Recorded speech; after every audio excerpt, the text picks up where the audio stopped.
They might be self-aware.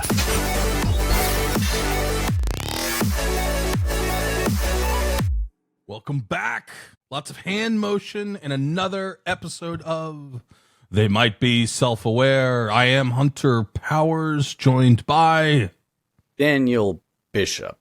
Hello, Daniel Bishop. Oh, Hunter Daniel Powers. Bishop in the house. In a house. House. I thought it was the house. Well, that implies that there's just the one. Just one house. Well, there's one house of significance. I think that's the whole point of being in the house. Apparently, it's the house where Devon AI exists. Last episode, we were discussing the new creation of Devon AI, the first computer engineer agent that is out there and writing code for dollars. But there were some agent experiments, right as GPT-4 was coming out, where people said, look, we gave it tools, it can do kind of anything. But for some reason it took this long for someone to at least claim this is a self-packaged software engineer in a box. Is this a mission accomplished moment? Hey, it depends on where the goalposts are. They made a thing and they released it, and apparently they've got some users.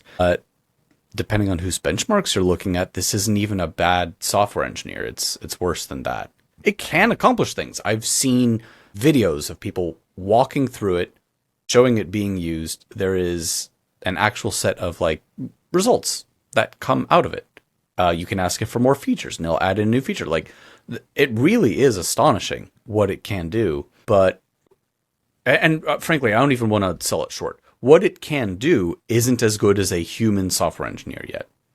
I guess I've also heard, I still haven't used it, but I have been reading about it and talking with people, is that it really needs to work on a code base that originates from it versus you just attach it to a code base that you're working on.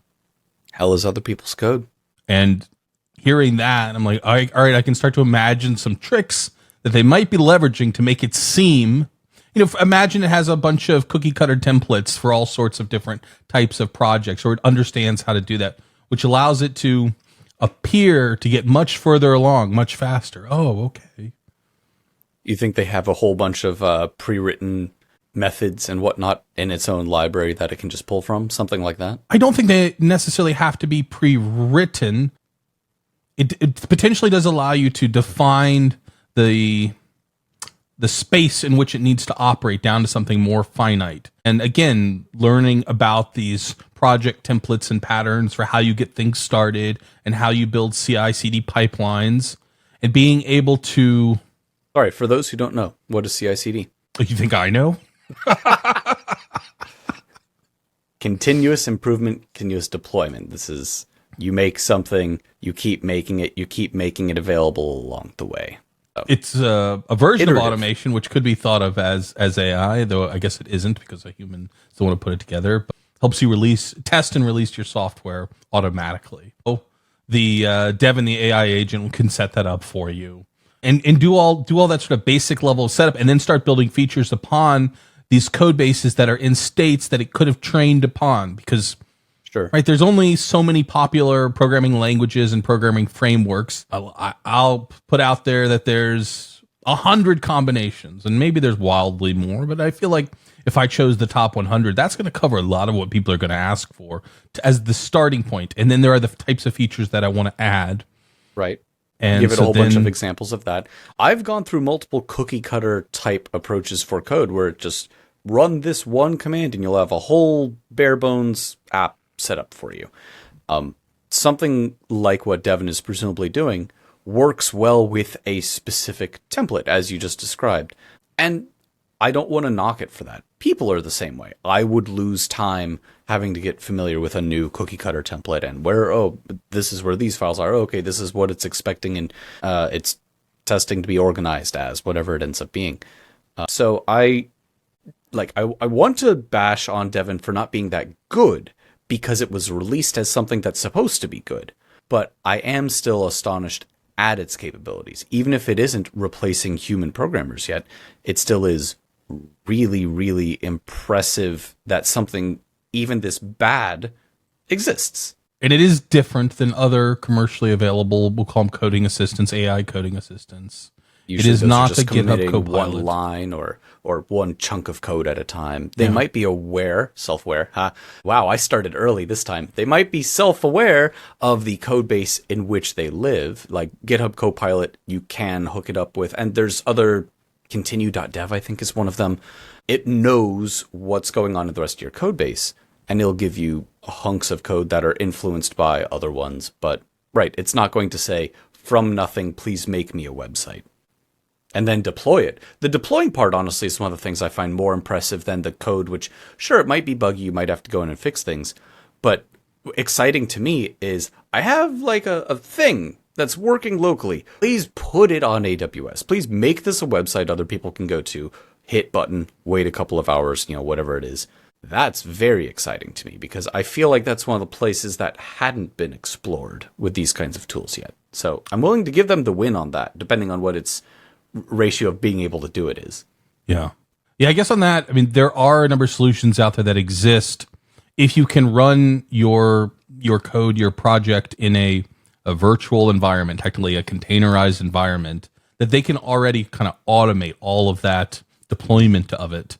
As long as you can point to a Docker file, which is a file that describes how you would run this project within a virtual environment, potentially a server out there on the internet. But now you can do that and say it's AI. Well, a new government commissioned report is now warning that AI poses an extinction level threat to humanity. Technically, this came out just before Devon, so perhaps we've now seen that which we have to fear. Already too late. With Devon, someone's going to give the command, get rid of all of humanity. .exe.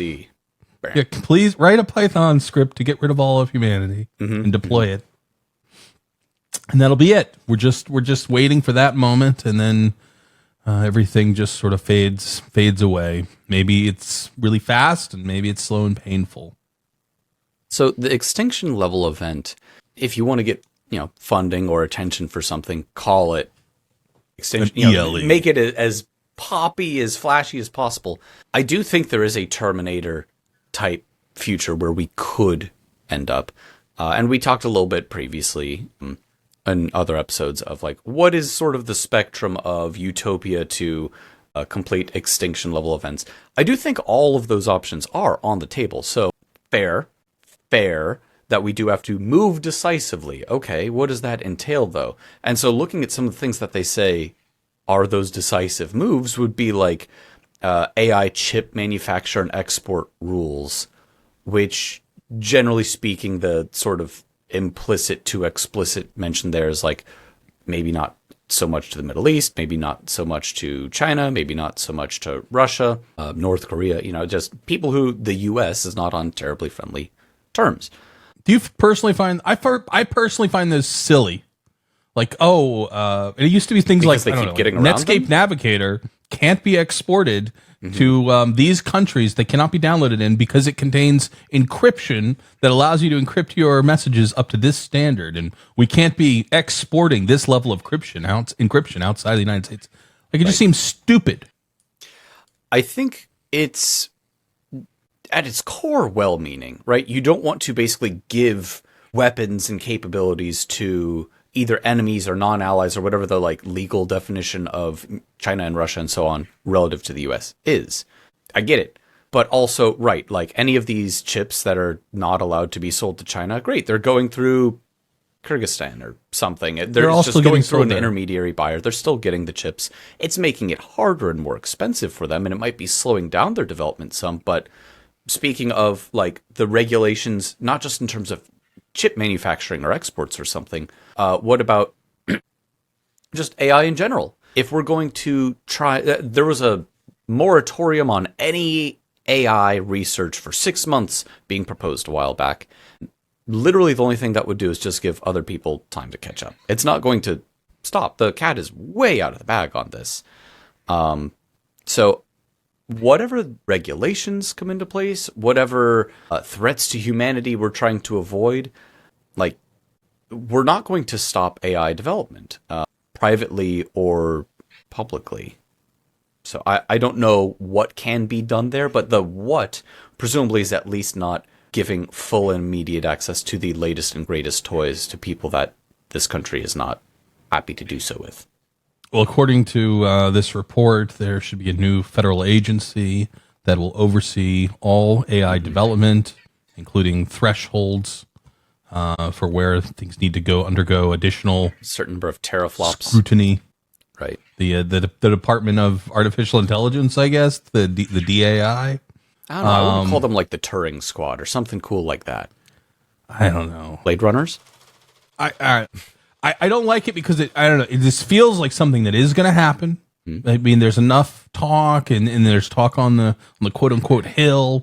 U.S. Congress is absolutely talking about this. People are scared about this. I don't know. I've had relatives ask me, like, "Hey, Yeah, should I actually be worried here? What's really going on?" Like, people are afraid, so like they're going to take action, but I don't know. I just can't imagine them doing anything meaningful. And really, just I imagine them creating headaches. That's what I imagine. Headaches. Yeah. Headaches from a industry-wide perspective, but the largest concern that I have is the stifling of open source initiatives. If they say you can't train a model unless it's done by the government such and such over X number of such and such flops, okay, floating point operations, does that mean that OpenAI and their ilk, other companies like that, the 3 or 4 big ones that we've currently got, does that mean that they're the only ones who get to do AI? That doesn't sound great to me. Because one of the considerations is, should we outlaw open source models? Yeah.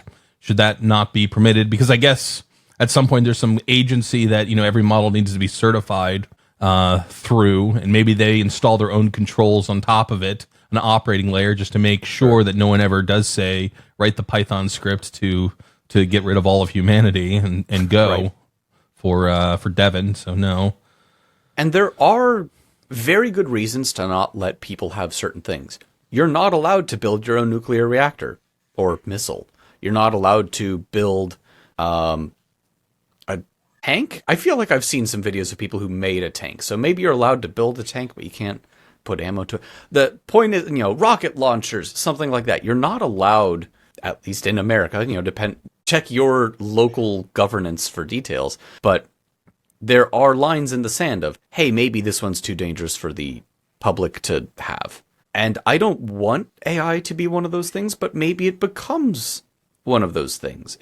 I really don't like the idea of that being told, no more open source or no more open source over a certain level. And there has to be some big benchmark to make sure. I don't like it because you can't actually do it. It's theater. Okay, open source AI models are illegal and no one can have them. And everyone who has one, we will lock up. Training ones over a certain level. So great outlaw it. It's not like it's going to stop happening. Yes, it will. I can't train a GPT-4. I don't have the 30,000 A100 GPUs and the millions and millions and millions of dollars to train it, even if I had the data, which I don't. If all of that data became available, that's a tremendous amount of compute still needed, a amount of money that people are unwilling to spend, even if like a distribute, like SETI, which had a bunch of different computers all over the world looking for signals. Even if we had a SETI, but for like training models, which would go a lot slower than one big data center somewhere. I don't think that we have to worry about open source getting over that sort of level. I do think that it could be a realistic regulation put in place, because everyone who couldn't get up to there, frankly, wasn't gonna anyways. I don't know. I don't want it to happen. GPT-4 is not open source.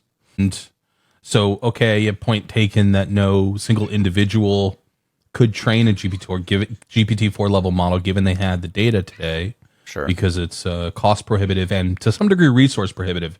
It's non-trivial to get access to that many GPUs, graphics cards that they use to train these models, to build these models. To run it, let alone build it. However, running GPT-4 is not something you can do on your home computer. Moore's Law still is a thing, and we are getting better, faster, cheaper. So while today it might be completely improbable that any individual could build a GPT-4, I don't know, how many times do we have to double our capacity before it does become reasonable? As well as I can imagine some sort of distributed solution where And this already exists where you can effectively like loan out your GPU card to a broader network and everything's encrypted and you don't really know what you're doing. You're just crunching math problems anyways. So Sure. does this exist, and especially does it exist within the context of this new world order banning all unregulated AI? Yeah, probably. What if we outlaw linear algebra? Like way down at the lowest level, it's just mixing up a bunch of, it's matrix multiplication. This would make 10th graders the world over absolutely thrilled. Yeah. I mean, talk about your upsides.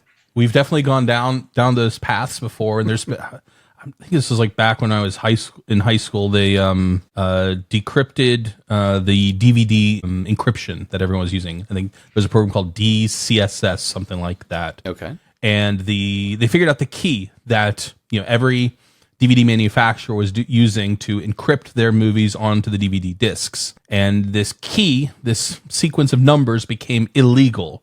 And anywhere that used it, you could potentially face legal action. And the DMCAA was taking legal action against anywhere that published this key. And so just this idea that this little string of numbers was illegal and could get you a giant fine and maybe some jail time. But it's then just someone found like where in pi those numbers would be in Sure. that order, and like, okay, yeah, let's outlaw just number. I had a all shirt numbers that had the number on it that I would like to wear around. I don't know. Yeah, so this is where are they going to have the government agencies so they can tax us more and they can spy on us more. That's what I think. They're not going to do any good. So they shall. Maybe with some satellites. Speaking of spying, yesterday or a previous episode, you were praising the great Elon and his SpaceX launches. Shortly thereafter, I learned Maybe that not him. perhaps there are ulterior motives at play. And is Elon creating a great spying satellite network? That's what the rumors are. Yeah, probably. So what? The report coming out of the National Reconnaissance Office, the NRO, this was under a previously classified contract that SpaceX has to reportedly build hundreds of spy satellites. What is a spy satellite, by the way? What does that mean? Does it mean Big like camera it's in looking space? at you? Right? It's a camera? I think so. Or I don't know if it's like communications, but Not it's getting sound. cameras. I think I didn't Google look up Earth. spy satellites before this, but if I was to guess, a spy satellite is something that can take images. Maybe it's like full color, maybe it's an infrared something, maybe, whatever. But see what is going on in the military bases that they won't tell you about or whatever. Like that's what a spy satellite is. And so we've already got a bunch up in space. A few countries have probably got a bunch. And so SpaceX is being contracted to put more up there. So what? I mean that, truly. So what? I'm trying to decide if I have a problem with it or not. They've already got a bunch. There's already plenty of like international law / custom of it. Look, as soon as Sputnik went up into space, it became no longer an airspace issue. Because airspace, you're not allowed to just fly like a spy plane over Russia or the US or whoever. You have control over your own airspace. You have to fly those balloons, apparently. Is going around the Earth in 1906 something, whenever the heck it was. Whenever Sputnik was. It is, once that happened, and we accepted that that was something that could happen, and that we're not going to blast it out of space for being over the US at some point, now you're allowed to have satellites in space that go over other people's land. And all you have to do is have a camera on it and point it down. And now it's a spy satellite. And, 1957. Okay, thank you. And so we've got spy satellites. We've got cameras pointed at Earth that can go over other people's airspace. And I guess just we've all kind of decided, whether it be via international law and or custom, of like, yeah, you can have satellites, I guess. And I guess we have private satellites that do the same thing. So, well, privately either manufactured and or launched, but like, I sincerely hope Elon is not also being given the DVD decryption key to, look what's going on those satellites. And so we're okay with the satellites, but we're not okay with the giant balloons that are floating above us. No, that's airspace. Recently, we've been shooting down. Yeah, airspace, totally different thing. Airspace is different than space. Mm-hmm. It's the word air that we have problems with. I don't know. Maybe that I it's just too understand. close and you'd be able to get too high of a resolution of images, or worries of biological agents or, whatever being dropped, or just bombs. I guess that's a good point. It is considerably harder to do any of those things from space, quote unquote, Yeah. than airspace. Space, a lot easier. No, a lot harder than space. Space, a lot harder than airspace. And you can take that to the bank. We've got a feel good story this week. At least I think it's a feel good story that the real animals, and I guess the article specifically called out the lions, are disappearing from Hollywood as more and more animals are being digitally recreated. First, I feel like the roles for animals are becoming more and more. They've got to do some amazing things on the screen, which requires a digital version. But just as a general practice, we're not using real animals. Is this a good thing, or is there are people upset? I'm sure people are upset. They will find ways to be upset, especially if it's using AI to do it, or just CG. Call it what you will, but for many years, there's been the whole, at the end of every film, no animals were harmed in the making of this film. Is that now going to say no AI was harmed? Or no AI harmed jobs in the making of this movie? Would that be? Maybe we have to add that in. But I think, this one can't be that controversial, I hope. As long as you can make compelling, realistic-looking animals, which presumably they can at this point. Especially if you just need a lion to hop off of it, whatever it ends up being. I didn't actually see the new Lion King, so I don't know how photorealistic they were. But I feel like I've seen enough photorealistic animals in films that... Yeah, okay. So then don't have to drag out Sparky the lion to, jump through the hoop for his lunch anymore. I feel like that's better for animals. I think it was the film The Life of Pi that sort of crossed that threshold of... That was the last one where they had a real... man-eating animal in the boat with the kid, right? They did, but some of the scenes were computer generated, and you couldn't tell the difference. Or at least there was a lot of press about it around the time. A ton of actors. The tiger kept getting hungry. Yes. Yeah.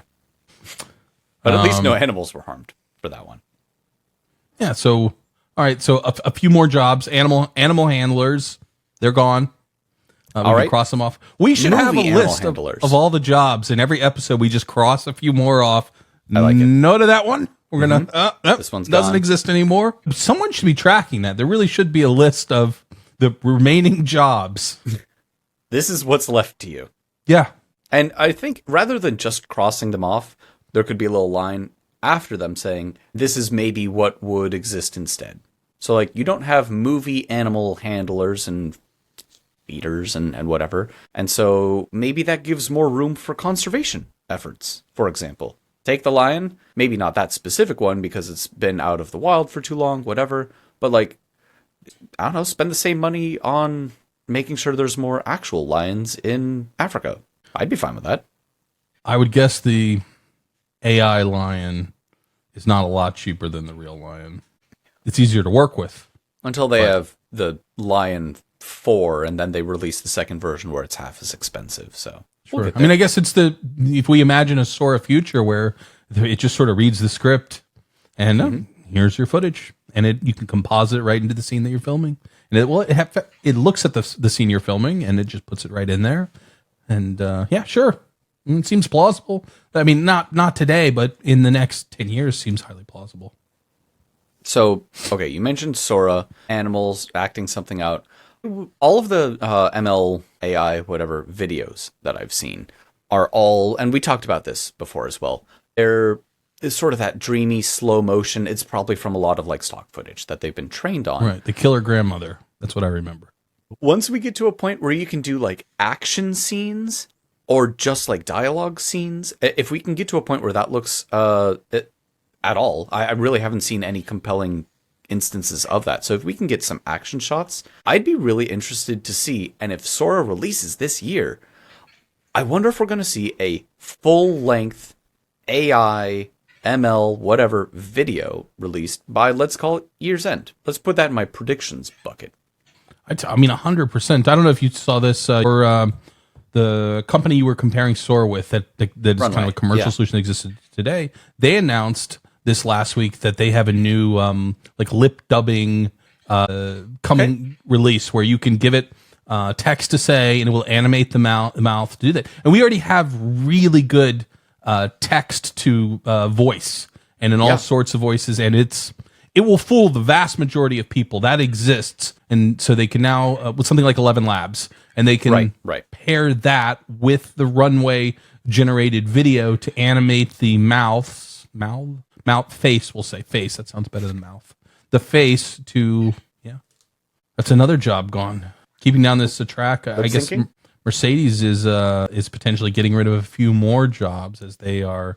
Well, they haven't yet. They're running trials of Aptonic's Apollo platform. This is a humanoid robot, and they're trying to give it these sort of relatively low skill, physically demanding tasks in their car manufacturing facility. This is Mercedes again. This is the same thing that Amazon's trying to do with the robot workers in the warehouses. And Elon's doing, right? He's developing his own humanoid platform as well to get all the humans out of his factories. His factories are already heavily automated, but all the automotive industry is. Yeah. Keep going. Why wouldn't it be? Why would you have less automation than possible, especially for something that needs really high throughput or very precise or needs to be running 24 hours a day, or you just hate unions or anything like that? Well, that last one being I won't say that's an Elon exclusive. Should we keep any of the jobs for humans? I mean, should we just cut to the chase right now? Like, should all just full? And then, by the way, like, why jobs? Like, should any thought? Can humans do anything in this future? Or no, you're not allowed to think or do anything. Because why? Because the AI can do it better and cheaper and faster, higher quality thinking. Well, we've got zoos for other animals. Just because humans got to the top of the food chain doesn't mean that we got rid of all the rest, though. You know, we're extinctifying a few of them, more or less incidentally along the way. Maybe once AI takes over, there'll be people zoos where we could see, this is where humans used to perform menial labor. I think that, so the question is the only justification that a human should do anything is that it can do it better than a machine? No, I don't think so. A human can't plow a field better than a plow. A plow can't do a better job than a plow hooked up to a horse. A horse can't do as good a job as a tractor. A tractor couldn't do as good a job as a fleet of AI managed tractors. I think that's just isn't that making the world a better place to be able to do more with less or less? It's like the tool human argument. This is just a new tool, and it's just this is how civilization started. We didn't have any tools, and it was just people banging sticks against one another or against other people. And then someone said, well, what if me makes sharp stick? And then you could stab people better with that. And then now that you've controlled a large area, you can sit some people down and say, think of other bigger, sharper sticks. And along the way, they accidentally made some farming tools. And then you have civilization and people who don't have to dedicate their entire lives to just trying to stay alive. And that's continued on well past the earliest days to where we are now. I absolutely do welcome the productivity gains from like an AI managed fleet of tractors for a farm. Don't welcome with as open of the arms of that only going to the wealth of a couple of people. I think that it should be ultimately bettering us all. So is it just a wealth distribution problem at that point? Is this the UBI discussion? I think so, right? If we get to a point, things that have been a very human labor-centric sort of set of tasks, if that all goes away, that's a gigantic portion of the workforce. Just driving cars, driving trains, driving taxis, buses, forklifts. If you're driving something, limos, whatever, that's 10% of the U.S. workforce. If Elon Musk's, we really talk about that guy a lot. If Tesla's dream of full self-driving vehicles comes out, and it's not only their dream, other people have that same dream. If self-driving vehicles were immediately available, 100% of all driving is done by robots instead of people. That's 10% of the entire US population, bam, out of a job immediately, let alone what that would be elsewhere worldwide. And I want that to happen, not the 10% of people to lose their jobs. I want the automation of that labor, the things that we could, it becomes less of a like, what's the better thing you could do? Well, you could do AI, you could do art, and the AI could do better art. Okay, sure, but I think there is a point where we have to say, let people be free to do what they're passionate about instead of having to work in a warehouse to meet ends. Your rebuttal? I don't know. I feel I'm conflicted. I mean, probably Because we're not ready, right? I think that's where the conflict comes from. If we were to say, let's get rid of the jobs because we know people will be okay in the end, I think it's a lot easier to say, all right, take all of the mining jobs, take all of the manufacturing jobs, just automate those away, and we know everyone's going to be okay. But I think most people don't feel, for fairly good reasons, that we would be okay, or at least be okay at first. Right. Because capitalism, which I happen to really enjoy, I think it's a whole lot of fun, is such a fundamental part of our society that there is a theoretical possibility where it just becomes completely unnecessary. If everything can be provided for you in a cost-effective way and it manages itself, if all these systems can exist and they manage themselves and they produce the same output that we can all have, you can all have exactly what you want, more or less. Now what? What do you do then? Like, there's no great. You still want to have an ice cream stand? Have an ice cream stand, but you're not going to have an ice cream stand because it's profitable or you're making any money on it. You're just going to do it because you really love making ice cream and serving it to kids. And then, of course, the other argument is, well, what about all the people who'd laze around doing nothing? There's a bunch of people who laze around doing nothing now. I guess go ahead. That's how you want to spend the rest of your life. Like, you have the autonomy, you can do it. There's it's not a very fulfilling, not a very fulfilling life, but no. And, I would learn to whittle. Why not? Like, I've got, I need to make money to live and eat and whatever. And like, if I truly had unlimited time, whittling would be on the list. It might not be at the top of the list, but like, I'm probably not going to get around to that anytime soon. So there is a utopian future what if I do more of that? Where basically anybody can do whatever they want. Yeah. And if you merge in some metaverse stuff, they really truly can do whatever they want. But the transition to getting there is probably really scary. Yeah. And has a lot of like really bad times because by default, the technology isn't distributed to everyone. It will be clustered. Right. It's going to be the 3 or 4 companies and they're getting basically all of the benefits. And everyone's losing their job and the threats of riots. the technology taking over. Yeah, it seems very plausible in order to get to the utopian society of, let's just say, 1,000 years from now. Sure. The Scottish author Ian M. Banks has a series of books, and in those books, it is that utopian post-AI, you could have anything you want, but like, okay, I want a moon. Why? Like, to what end? And so that comes up in a couple of the different books of like, I suppose being mindful of like energy expenditure to create the mass to make your own space station would be a problem at a certain point, but that ultimately people want to lead kind of, fulfilling lives instead of just, I want more, that you can probably learn that out of most people. So let's say that it is a scary path there. I think there are ways to make it less scary along the way. And this is you could say it's the road to hell paved with good intentions, or you could call it a slippery slope, or you could just say, let's do this by degrees in the best ways possible. There are over 1 million people who are, I'm going to say employed, but that's not really the right term, in the mining industry that I would love to see out of jobs. And you know who they are? Children. I was going to say lions. No. No. Maybe some lions. They're pulling a sled. No, children. There's over 1 million children across the world. I feel like that's a pretty easy sell, right? To say, we made this robot miner, and the first people that will replace with it are the children miners. You're not going to see a lot of people standing up to be like, no, these poor children mining cobalt in the Democratic Republic of the Congo need to mine in these terrible conditions. Nobody's going to say that because they shouldn't, because it shouldn't be happening. It is very easy and reasonable and absolutely part of the conversation to say, well, what about the people who live in West Virginia and have jobs in mines or what have you? yes, we do have to prepare for that as well, but like, surely we can be using these enhanced abilities of AI, of robots, of whatever, to literally make the world a better place. And then along the way, we will notice, oh, capitalism is breaking because we can just make stuff for everybody and there literally aren't enough whatever jobs left at this point. We'll figure something out, but let's at least not have kids mining first.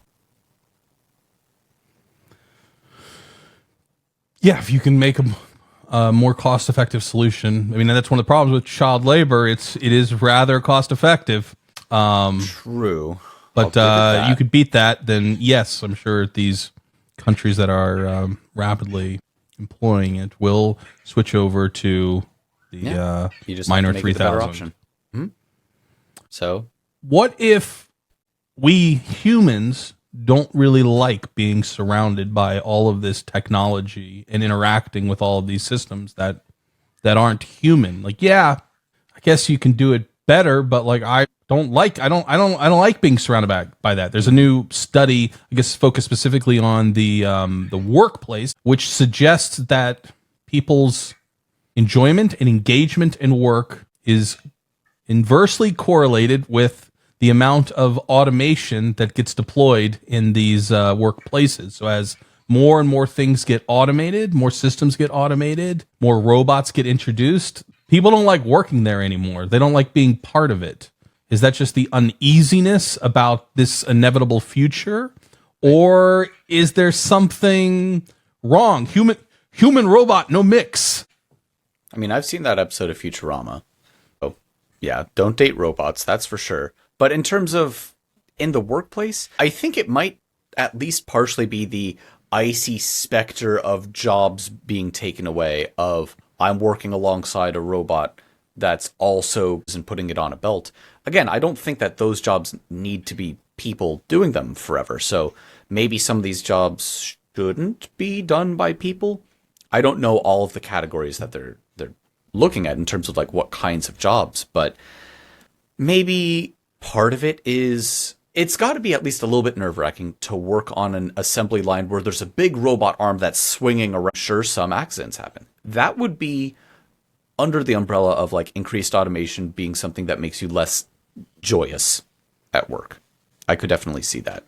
But as a programmer, I was almost literally begging the previous company that we worked at to have access to GitHub Copilot. And as soon as I got it, I was a lot happier because I was able to do a lot more. I think they took it away. And then they took it away. About a day later. Yeah, and then I had to fight It did for come it back, a lot. though. It came back eventually. In credit to that company, which shall not be named. Yeah, we're not going to bother. But it was nice. It's really nice to have. So I think certain industries or certain ways of looking at this, sure, but I don't know. AI and ML and automation. You ever watch The Jetsons back in the day? Sure. George Jetson would go into the office and he'd press that one button, and there was an AI in the Jetsons. There was it was a big wall that I think had a face on it, and he'd talk to. But I'm pretty sure he literally just had the one button that he'd press. It basically sprockets, and that made the sprockets. So you still have a human in the loop. Maybe Jetson's life. That seemed pretty good. And that had a lot of auto. Maybe carpal tunnel from pressing the button all day, but I don't know if he pressed it once or he had to press it all day. I'm not deep into my Jetsons lore these days. Yeah, we'll have to catch up on that. But what happens, I guess, when the technology goes south? When it tries to hurt the humans? There was a story recently where someone who was, I guess, accused of murder claimed that the AI wrote their confession for them, and that they actually had nothing to do with it. It was all just the AI. That sounds bonkers. I don't know what to say. So I can see why somebody would grasp for that, especially if, I got nabbed and I did a murder. How can I possibly weasel out of this one? Hey, no one's tried an AI did it yet, or I didn't. I'm not the person who confessed. It was the AI that did it. And this guy, by the way, also posted a video of this woman dying on Facebook while she was dying. But maybe that was just Sora? I don't know. Was that supposedly also AI? Or is it just the confession, but the video was... He's not yet addressed the video, I don't think. He's still His lawyers are working on that one. I think they're waiting for that Sora general release so that they have some plausible deniability. But the actual confession he has now confirmed was generated by AI. He did not write. People have to write their own confessions? I guess technically not, right? They just have to sign it. If you do a crime and you go into the paddy wagon, I think that's what they call them, and then you go into the police office, and then they put down the paper in front of you and they say, sign the paper. You did the crime. That's how police sound in my mind. Do you have to write out the confession, or does it matter that it was written by an AI, or by a lawyer, or by just some guy? So? This case is absurd, but it definitely points out the coming change in reality when everything, all evidence can be rapidly faked, and you can have tons of it. And I can show you, all right, the defense says that you murdered this woman. My defense, I'm going to show you video of 100 other people murdering this person, and I'm going to bring it up there. My client who has timestamps and was, here's the paper from him I in have Paris all their the same confession day. letters too. Right.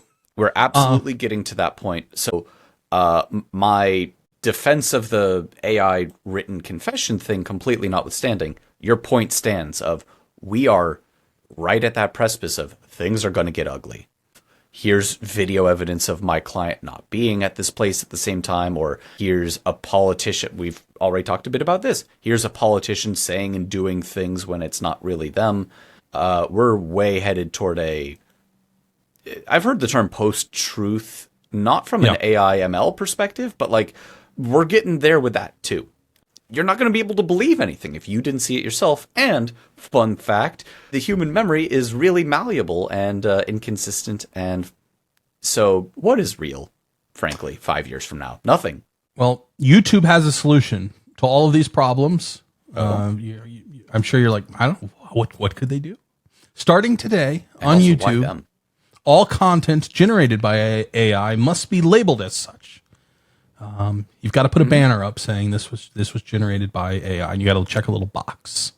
So why don't we just make that a requirement for in all court cases? You got to check the box. This witness testimony was AI generated, and you're golden. They can pat themselves on the back for this, but there are regulations that have already started coming out. The EU just passed some. Some folks are trying to stay ahead of it. OpenAI said, hey, for Sora, and I think also for Dolly, and other companies are presumably following suit, of like, there will be these invisible watermarks that will show that this came from the such and such model. And I'm glad that we're going in that direction. These things can presumably be detected and removed at some point, or that people won't know to look for them. But it's a step in the right direction, isn't it? Maybe it's not. Maybe it's trying to lull us into what's ultimately going to be a false sense of security. I think it is that. I think it falls into that theater bucket for me a little bit, just because the technology will rapidly defeat any of these systems. I mean, it certainly has just someone who doesn't follow that law and doesn't put the watermark on and releases the, politician doing very bad thing to go viral, and everyone's opinion's already been changed by the time it turns out, oh, that wasn't actually real. And people will be able to muddy the waters and, all kinds of disinformation saying, no, I saw the video and look, here's another one from a different angle that shows the same thing, or whatever it ends up being. Yeah, I think we're just going to have to change the way that we think about everything that we see. Everything that we see with some sort of digital representation, and maybe one day physical representation. But at least for now, we can firmly keep it in the digital space where we need to question what is real and what is not. When you said physical representation, do you mean like a robot someday, 50 years from now, that would be indistinguishable from a person, at least without having to touch them? Yeah, why not? I guess, sure. And then you've got a whole bunch of that politician running around doing the bad thing in various different places, and which one's the real one? I mean, luckily that future doesn't feel like we're on the precipice of that future, but sure, we can certainly make the argument that future is inevitable, given our sun keeps burning. Yep. Yeah, I think from at least like the video and pictures perspective, and people claiming that they didn't do certain crimes or did do other things, based on evidence or AI lack thereof or whatever. Yeah, that's a huge problem, and it's going to keep getting huger. Which kind of brings us back toward the beginning of the episode. We're talking about regulation. Is that the existential threat? Are we going to be able to keep up? I don't know. I literally don't know. I can imagine a test to determine whether or not this is a real sentient person or just another bit of technology. And it would be you would hold up an ASCII art image to this person and see if you can instantly kind of hypnotize them or hack into them. I guess everyone probably doesn't know what ASCII art is, but it's a really kind of primitive form of digital art where you build images from characters on your keyboard, more or less. Is that how you would describe it? Yeah, I think that's a good way of putting it. And so you can create images of most anything, and as well as build words. And people have discovered that if you create an image of something that you want the AI to do, without directly asking it for. And it's one of these things that have been banned. No, you're not allowed to ask us to write a Python script to destroy the world. But if you make a painting about it, and the painting, the censors don't know how to interpret this painting, but the AI does, and the AI will take action and do that thing that it is not supposed to do. Part of that arms race that we've talked about, right? There's going to be people who, as soon as they get access to a new ML model, say, okay, where are the bounds of this? And then how do I get past those bounds? This is the same as the jailbreaks, or we've talked. Yeah, this is just another form of a jailbreak. It's called the art prompt. Yeah.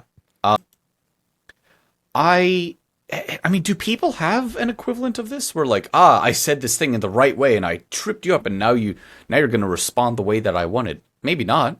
Maybe in like a very broad sense, sort of, leading questions. That's a thing. And I've seen, objection, Your Honor, you're leading the witness.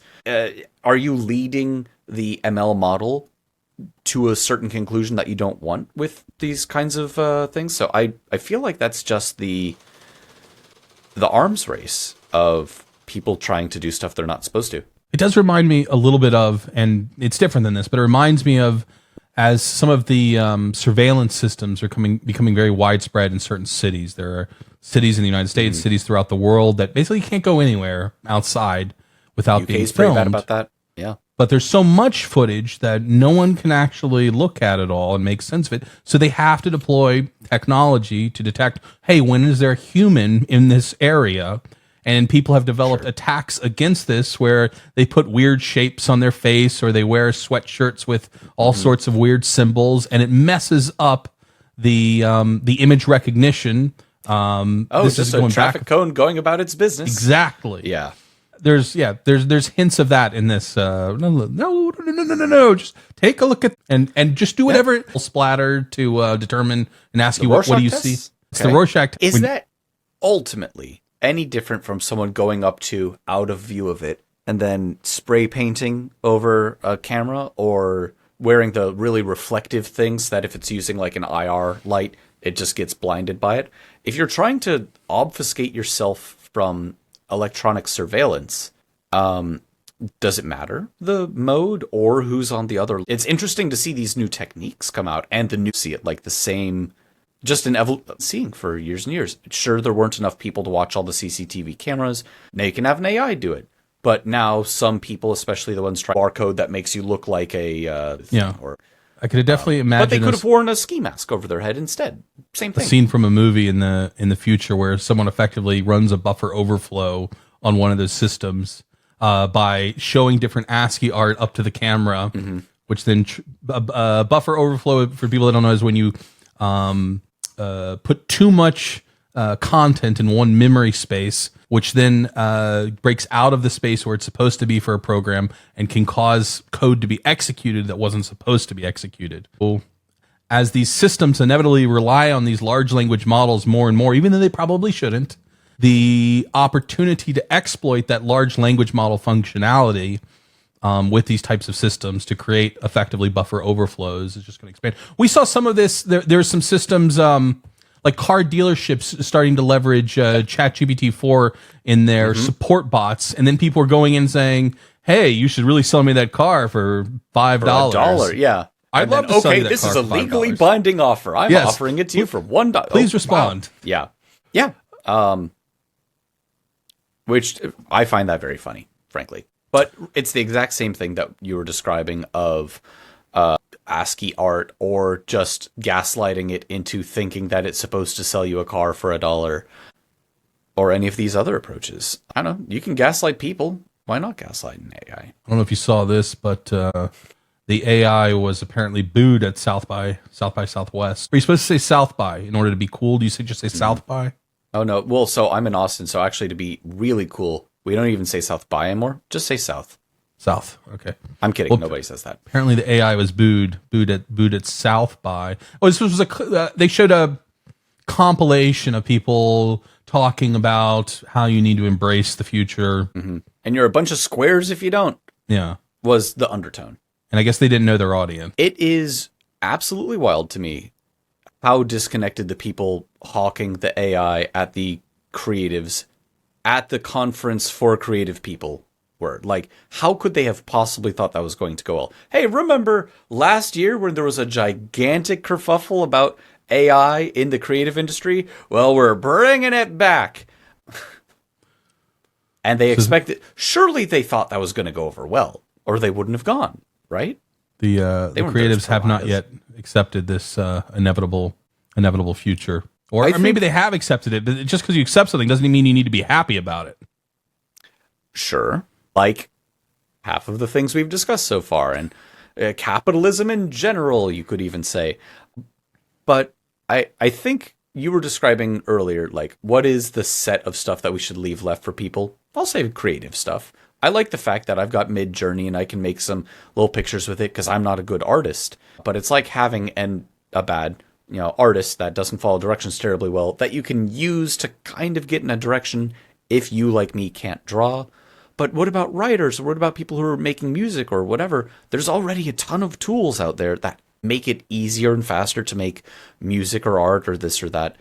I think we should have more of those tools available, but the line has to be at, is this going to cost anyone their job? It feels a little, I don't, why?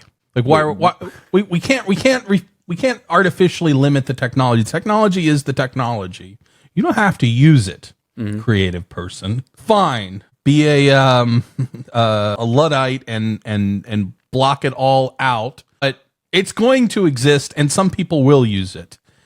And if someone wants to see the Avengers, 235 that was written by and produced by and filmed by and starred by Devon, starring Devon. Then, like, by all means. And if you want to make your film, by all means, you're going to shoot it on 16 millimeter and record to analog tape and do your artsy thing. I love it. Do it. But don't try to pretend the technology doesn't exist. Yeah, I think there's no burying your head in the sand. And we're kind of coming back to the UBI type discussion of there's going to be a scary middle period where people do lose their jobs, and a lot of this wealth is not being distributed in an equitable way. And I think that's where the really valid concerns are about AI art. Sort of art, music, writing, anything that South by would be talking about. I don't want people to suffer as a result of AI. I want it to be a useful tool. And unfortunately, it existing at all means some people are going to suffer. Some people already are. Let's say there's a bunch of small-time artists on DeviantArt or something that aren't getting as many commissions as they used to because of tools like Mid-Journey. People that don't know, DeviantArt does not imply that it is deviant. It's true. It's just a whole bunch of artists. Some of it's some really messed up stuff. Some of it is just artists. Most of it, I think, is just artists. But any site in which there are people who are like, I make art and I would make more of it if you give me some money to do so, at least some of them presumably have been negatively affected already by tools like Mid-Journey and DALL-E 3. And the South by folks who are booing AI presumably see an extension of that. Now, in the ideal world, all those people who are drawing would still get to draw and not have to worry about making ends meet. I think that's kind of what it sort of boils down to. Let people be creative without having to worry about where their next meal's coming from. Yeah. But in the near to medium term, increased use of AI in... You're going to have to skip a few meals. Yeah. Increased AI in things like movies, scripts, even like special effects or sound editing or whatever, that's probably going to mean less jobs in those industries. And that's another, line through the thing. Yeah. Well, that industry definitely has the ability to slow it down. I'll buy that. That's a heavily unionized industry where they can and they have gotten together and said, okay, there's certain lines that we're not going to cross, which they can agree to and do with inside their union that today represents the majority of commerce associated with those mediums. But again, it's only so long until Devon is now a filmmaker. Right. And by so long, probably like 3 months from now, Devon, the filmmaker, is out. Looking at where one of the benchmarks for Devon was like GPT-4 gets 4% on this such and such scale, and Devon supposedly like a 15%. That's 1 year apart. Is it linear or exponential? Frankly, doesn't matter. We're going to have a lot more capabilities soon. Oh, right. Unions, I think, are a fantastic... They're good in general. I like unions. And I think that there should be more of them. And those that have them should absolutely use them to protect their jobs, livelihoods, whatever, industries from machine learning, from AI taking over, if it's going to adversely affect them. If it's going to help their jobs, I think we should be embracing it. But as you described, I do think it's kind of coming for everybody at some point. Maybe it's once Devon can put on 10 different hats and he can be the director and the boom mic guy and this and that, and then they just replace everybody all at once. Union be damned. Yeah, we might get to that point. They might be self-aware. It might be. All right, Daniel. Riveting conversation this week. Thank you. Really appreciate it. For everyone out there, if you want to hear more, you can subscribe. Probably wherever you are watching this right now, there is a subscribe button and you can hit it. We are on all of the platforms, YouTube, Spotify, Apple Podcasts, Google Podcasts, TikTok, whatever you can think of, we are probably there. We'll leave it there until next time. They might be self-aware.